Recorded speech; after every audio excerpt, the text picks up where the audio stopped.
नमस्कार, मैं Rajni scholars of political science पर आप सभी का स्वागत करती हूं। और आज का यह सेशन है एफएक्यूज पर। कई लोगों के सवाल आ रहे हैं कि असिस्टेंट प्रोफेसरशिप क्या होती है, फॉर्म कब से भरे जाएंगे, कौन एलिजिबल है, एमए जो अपीयरिंग है जो फाइनल ईयर में है वो फॉर्म भर सकते हैं क्या। जिन लोगों की नेट नहीं हुई है वो डाउट में है कि नेट हम बाद में करें या नेट हमको पहले चाहिए। जो पीएचडी है वो भी मिसगाइडेड है कई बार कि हमने पीएचडी कर ली तो हमको नेट करनी पड़ेगी या नहीं करनी पड़ेगी, परीक्षा कब होने वाली है। इन सभी चीज़ों को लेकर आज हम डिस्कशन करने वाले हैं। और सबसे पहले हम चर्चा करते हैं कि असिस्टेंट प्रोफेसर भर्ती परीक्षा क्या है। तो जिन्होंने कभी इस परीक्षा के बारे में सुना करा नहीं है तो आपके लिए सिंप्लीफाई में कर देती हूँ कि कॉलेजेस में, राजस्थान के कॉलेजेस में, सरकारी कॉलेजेस में और में भर्ती के लिए जो परीक्षा आयोजित की जाने वाली है आरपीएससी के द्वारा, जिसको आप पहले कॉलेज व्याख्याता बोलते थे, लेकिन 1 जनवरी 2018 के बाद से कॉलेज व्याख्याता का पदनाम, उसका डेजिग्नेशन बदलकर असिस्टेंट प्रोफेसर या सहायक आचार्य कर दिया गया है। तो अगर आप में से किसी का सपना है कि उसे कॉलेज लेक्चरर बनना है या असिस्टेंट प्रोफेसर बनना है तो आप इस भर्ती परीक्षा के लिए आवेदन ज़रूर करें। आवेदन करने की तिथि शुरू हो चुकी है, 25 जून से आवेदन शुरू हो चुके हैं, और 26 जून से शुरू हो चुके हैं और 25 जुलाई 2023 तक आप फॉर्म भर सकते हैं। तो आप इसके लिए आवेदन कर सकते हैं। दूसरा, आवेदन कौन कर सकता है? ऐसा कोई भी व्यक्ति जिसकी आयु 21 वर्ष से अधिक है वह आवेदन कर सकता है। 21 वर्ष से अधिक उसकी आयु है, वह एमए कर चुका है या एमए फाइनल ईयर में है। जो बच्चे एमए फाइनल ईयर में हैं, आप भी ध्यान रखें, आप इस स्वर्णिम अवसर को गंवाएं नहीं। आप एमए फाइनल ईयर में प्रमोट हो चुके हैं, अभी आपका रिजल्ट नहीं आया है तो भी कोई दिक्कत नहीं है, आप यह फॉर्म ज़रूर भरें, क्योंकि आपको आपकी क्वालिफ़िकेशन जो है वह इंटरव्यू के टाइम पे चाहिए होगी और इंटरव्यू होने में मान के चलें 10 महीने से 12 महीने का समय लगने वाला है। तो एमए फाइनल ईयर वाले बच्चे भी, अभ्यर्थी भी अपना फॉर्म ज़रूर फिल करें। जैसा कि मैं बता चुकी हूँ, फॉर्म इन दिनों भरे जा रहे हैं और 25 जुलाई उसकी लास्ट डेट है। अब बात करते हैं नेट सेट के बिना भी कई बच्चों का ये बैठ के सोच के बैठे हैं कि यार हम तो नेट ही नहीं, इसलिए फॉर्म ही नहीं भरेंगे। कई लोगों के ऐसे में जो फ़ोन आ रहे हैं। तो मैं आपकी जानकारी के लिए बता दूं कि अगर आपकी नेट या सेट नहीं हुई है तो भी आप फॉर्म भरने के योग्य हैं। जब आपसे फॉर्म भरते टाइम पूछा जाएगा तो आप नेट में अपीयरिंग भर दें। एमए जो कर रहे हैं, बालक कर रहे हैं, वो भी एमए अपीयरिंग कर सकते हैं। तो बिना नेट के भी फ़िलहाल के लिए आप फॉर्म भर सकते हैं। नेट आपको क्वालिफिकेशन कब चाहिए होगी? इंटरव्यू के टाइम पे। इंटरव्यू में कितना टाइम लगने वाला है? करीब 10 से 12 महीने का समय इंटरव्यू में लगने वाला है। तब तक तो आप दिसंबर वाली नेट दे देना, आप जून 2024 वाली नेट भी दे सकते हैं। तो अगर आपकी नेट सेट नहीं है तो इन सारी क्वालिफिकेशंस के बारे में बाद में सोचें। अभी आपका कंप्लीट फोकस, आपका टारगेट जो है वह होना चाहिए असिस्टेंट प्रोफेसरशिप एग्ज़ाम क्वालिफाई करना। नेट सेट वैसे ही आपकी हो जाएगी। परीक्षा कब होगी? तो आरपीएससी ने जो नोटिफिकेशन रिलीज़ किया है उसमें बताया है कि अक्टूबर 2023 में परीक्षा करवा देंगे, और वास्तव में जहां तक हमारा अनुमान है वह 2023 में अक्टूबर में परीक्षा हो जाएगी। अब कई बच्चों का मानना होगा कि मैम इतना कम समय मिला है परीक्षा के लिए, लोग तो विरोध करेंगे, और अभी इस तरह की खबरें भी आ रही हैं कि रिवाइज्ड नोटिफिकेशन आएगा। तो ये सारी बातें आपके सोचने के लिए नहीं हैं। एक सीरियस कैंडिडेट जो है, पॉजिटिव सोचता है, वो सोचता है कि परीक्षा होगी, कैंसिलेशन के बारे में आपको सोचना ही नहीं है। और मैं आपकी जानकारी के लिए बता दूं कि सरकार जब ठान लेती है तो परीक्षा करवा के रहती है। 2020 की अगर आप बात करें तो 2018 की भर्ती निकली हुई थी और 19 में उसकी परीक्षा होने डिक्लेयर हुई थी कि फर्स्ट ग्रेड का एग्ज़ाम 2020 जनवरी से शुरू होगा। कैंडिडेट्स जो थे धरने पे बैठ गए, टावरों पे चढ़ गए और बहुत दिनों तक धरना दिया उन्होंने, बहुत बड़ी संख्या में दिया उन्होंने धरना। लेकिन सरकार ने एडमिट कार्ड जारी किए। एडमिट कार्ड जारी करने के बाद भी बच्चे धरने से नहीं उठे और निरंतर रूप से वो मंत्रियों से, इनसे मुलाकातें करते रहे। कई लोग मिसगाइड हो गए कि नहीं भर्ती परीक्षा तो कैंसिल होगी, वो परीक्षा कैंसिल नहीं हुई और हमारे ही कई साथी उसमें रह गए। तो परीक्षा तो अक्टूबर में होके रहेगी। इसके अलावा अगर आप चर्चा करें तो मई जून 2022 में फॉर्म भरवाए थे फर्स्ट ग्रेड के, और सितंबर में सरकार ने परीक्षा करवा दी। मतलब 3-4 महीने में सरकार चाहे तो परीक्षा करवा सकती है।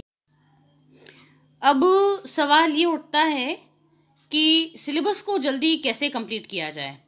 तो देखिए, आप सभी अभ्यर्थी जो 0 से शुरू कर रहे हैं और जो बहुत कुछ पढ़ चुके हैं, वो दोनों के दोनों ही अपने कंटेंट को बहुत ज़्यादा लिमिटेड रखें।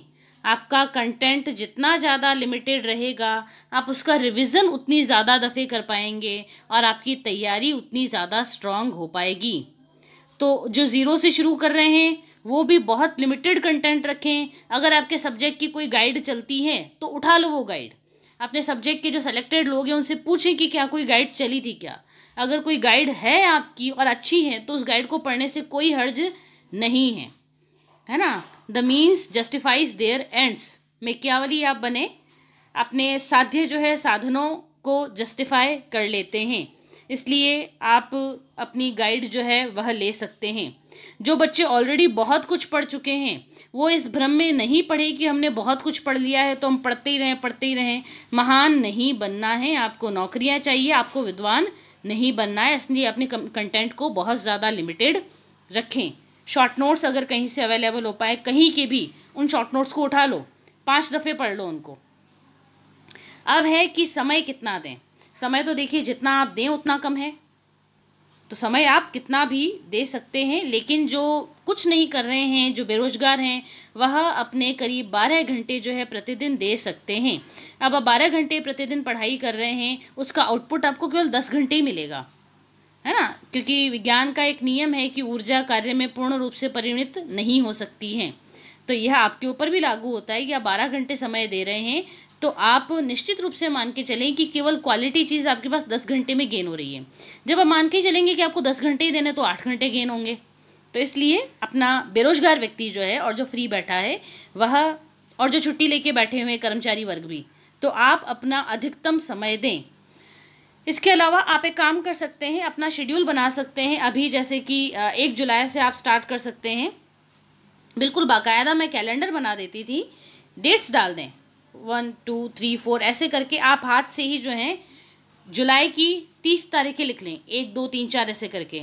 फिर आप अगस्त की 30 तारीख लिख दें, सितंबर की भी आप 30 तारीख ऐसे करके लिख दें। जो भी कैलेंडर में डेट्स आ रही हैं, जितने दिन आते हैं, आप उनको हाथ से लिखें और बाकायदा एक एक दिन उस को आप कट करते जाएं कि आज मेरा दिन ये गया, आज ये गया।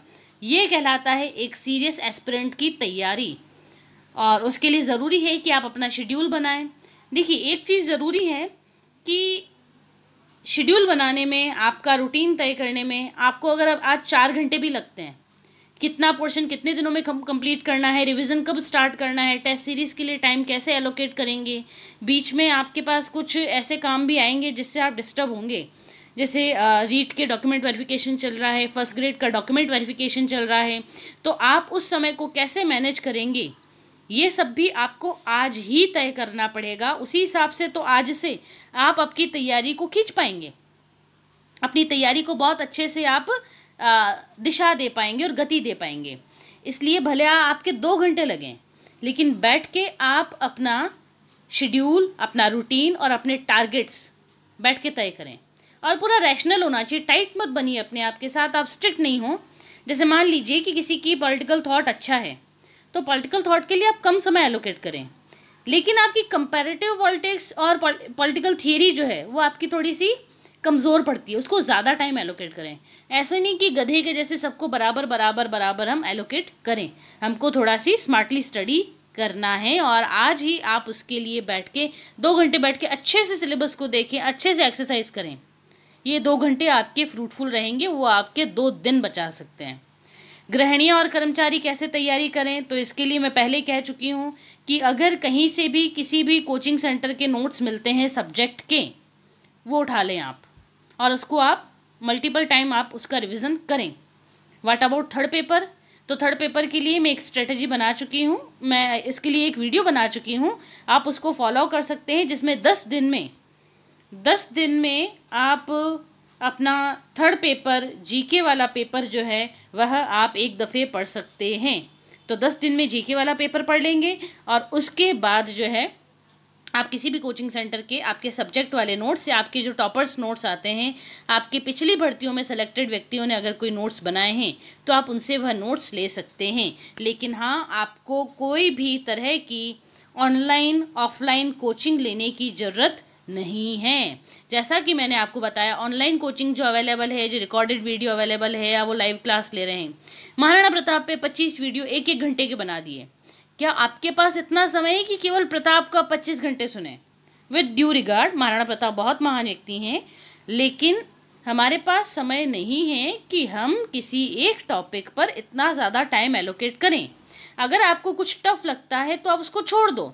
मान के चलें कि 100 सवाल आएंगे और पेपर का लेवल टफ रहा तो 100 में से 60 सवाल भी आपने किए, आप सिलेक्टेड हैं, इसलिए 40 सवालों को आप छोड़ दें। किसी तरह की ऑनलाइन या ऑफलाइन कोचिंग लेने की ज़रूरत नहीं है। फिर सवाल आता है कि जो पीएचडी वाले हैं उनके लिए नेट ज़रूरी है या नहीं है। देखिए, अब ये कंडीशन, इसके ऊपर एक कंडीशन लगी हुई है।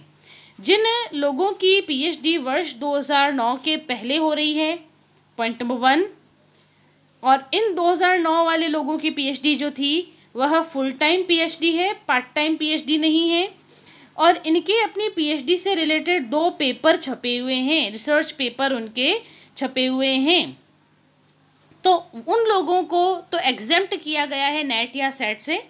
लेकिन 2009 के बाद अगर किसी की पीएचडी है, भले पार्ट टाइम हो फुल टाइम हो, उनके 20 पेपर छपे हुए हों, डजेंट मैटर, कोई मायने नहीं रखता है। 2009 के बाद वालों के लिए पीएचडी का कोई एज सच इसमें वैल्यू नहीं है। आपको नेट या सेट करना ज़रूरी है। लेकिन हाँ, जैसा कि मैंने आपको बताया कि फ़िलहाल आप परीक्षा की तैयारी कर सकते हैं, नेट या सेट आप बाद में दे सकते हैं। मिनिमम एलिजिबिलिटी की आपको रिक्वायरमेंट होती है जिस दिन आपके विषय के इंटरव्यू स्टार्ट होंगे, और आपके विषय के इंटरव्यू स्टार्ट होने में 10 से 12 महीने का समय लग जाएगा। तो जिनके नेट या सेट नहीं है तो आपको निराश होने की आवश्यकता नहीं है। आपके पास 10 से 12 महीने का समय रहेगा नेट सेट करने के लिए। क्या पीएचडी होने का इस भर्ती परीक्षा में कोई फ़ायदा है? कोई फ़ायदा नहीं है। पीएचडी आपको बाद में इंक्रीमेंट्स के लिए ज़रूरी चाहिए होती है, लेकिन आपके लिए अभी पीएचडी, अभी के लिए इंटरव्यू के लिए इसका कोई विशेष फ़ायदा नहीं है। तो ये रही हमारी सवालों की कुछ आपके सवाल और हमारे जवाब। अगर आपके और भी कोई डाउट्स हैं तो कमेंट बॉक्स में आप मुझे मैसेज कर सकते हैं। Goodbye and keep learning.